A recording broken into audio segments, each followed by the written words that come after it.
بسم اللہ الرحمن الرحیم۔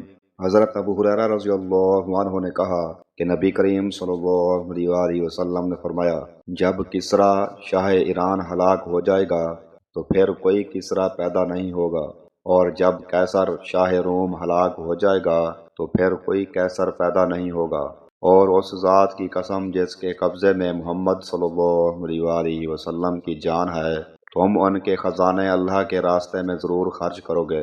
صحیح بخاری حدیث نمبر 3618۔ حضرت عبداللہ بن عباس رضی اللہ عنہما نے بیان کیا کہ نبی کریم صلی اللہ علیہ وآلہ وسلم کے زمانے میں مسلمہ کذاب مدینے میں آیا اور یہ کہنے لگا کہ اگر محمد صلی اللہ علیہ وآلہ وسلم امر یعنی خلافت کو اپنے بعد مجھے سونپ دیں تو میں ان کی اتباع کے لیے تیار ہوں۔ مسلمہ اپنے بہت سے مریدوں کو ساتھ لے کر مدینہ آیا تھا۔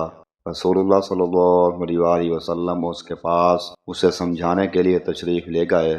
آپ کے ساتھ ثابت بن قیس بن شماس رضی اللہ عنہ تھے، اور آپ کے ہاتھ میں کھجور کی ایک چھڑی تھی۔ آپ وہاں ٹھہر گئے جہاں مسلمہ اپنے آدمیوں کے ساتھ موجود تھا، تو آپ نے اس سے فرمایا، اگر تم مجھ سے چھڑی بھی مانگے تو میں تجھے نہیں دے سکتا۔ خلافت تو بڑی چیز ہے، اور پروردگار کی مرضی کو تو ٹال نہیں سکتا۔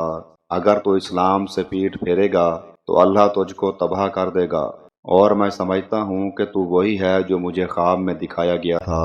صحیح بخاری حدیث نمبر 3620۔ ابن عباس رضی اللہ عنہما نے کہا کہ مجھے ابو ہریرہ رضی اللہ عنہ نے خبر دی کہ رسول اللہ صلی اللہ علیہ وآلہ وسلم نے فرمایا تھا، میں سویا ہوا تھا کہ میں نے خواب میں سونے کے 2 کنگن اپنے ہاتھوں میں دیکھے۔ مجھے اس خواب سے بہت فکر ہوا، پھر خواب میں ہی وحی کے ذریعے مجھے بتلایا گیا کہ میں ان پر پھونک ماروں۔ چنانچہ جب میں نے پھونک ماری تو وہ دونوں اڑ گئے۔ میں نے اس سے یہ تعبیر لی کہ میرے بعد 2 جھوٹے نبی ہوں گے، پس ان میں سے ایک تو اسود عنسی ہے اور دوسرا یمامہ کا مسلمہ کذاب تھا۔ صحیح بخاری حدیث نمبر 3621۔